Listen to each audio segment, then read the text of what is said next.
If your family member has been detained by ICE, the first thing I want to say is I'm sorry. That has to be a really stressful situation, and no one wants to have to make the phone call to anyone to say, my family member has been detained, I want to get them out. But if you do have to make that phone call, I want you to call me because we can help you.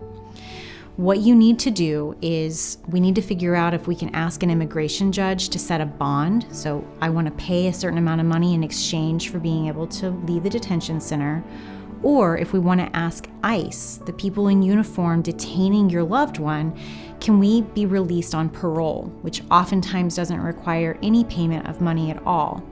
And the third option would be maybe we need to do both. We file a request for bond, we ask for parole, and we see who says yes first. In any event, the things that I know you're going to need are your family member's birth certificate, a copy of their passport if they have a passport, and even if it's expired and like 20 years old, that's fine too. And we'll need documents showing who you are relative to this detained person.